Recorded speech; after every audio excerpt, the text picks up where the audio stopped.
Abhishek, And we're getting a overall, piece of breaking news now. Now China has moved 20 military planes into Taiwan's airspace. So that aggression continues from the Chinese side, where now 20 planes have been moved into Taiwan's airspace. The planes flew into the island's air defense identification zone. That's the piece of breaking news that's coming in.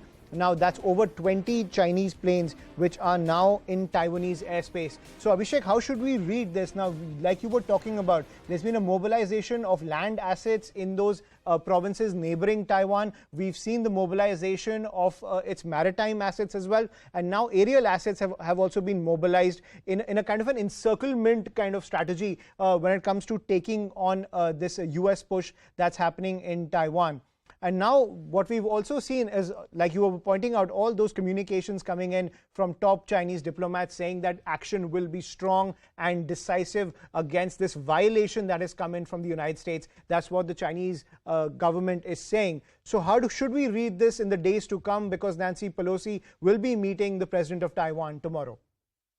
so Ashwan, if you look at it, this whole escalation in a different, from a different point of view, we know that for days and in fact for weeks, ever since this was indicated that U.S. House Speaker Nancy Pelosi will be visiting Taiwan, China has been, making a stronger statement day by day that any such visit would be an escalatory in nature and that will not be good for the bilateral ties of USA and China. But despite all the threat, warning, and repeated warning, finally Nancy Pelosi is in Taiwan.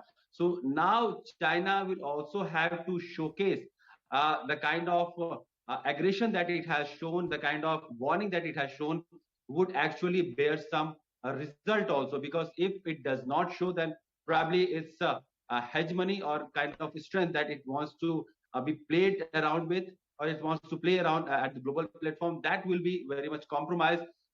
Probably this is the time to show the strength that China has in and around Taiwan Strait, Absolutely. which has been in the storm, in the eye of the storm.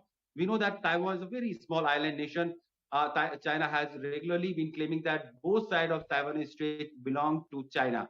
So, if any aircraft or any air carrier or any such military mobilization happens in that region, that is something that China would claim that it is in very much right to do so because of the sovereignty that it has by default of Taiwan being part of one China policy. Right. And we know that all the aerial assets movement, all the naval assets movement that China is doing, that is also being, USA is also taking equal countermeasures, because we have learned that many US naval carrier ships are also going to be in that area. There have been reports of movement of US lifting many of its advanced fighter planes from Japan and other bases near Right. Taiwan.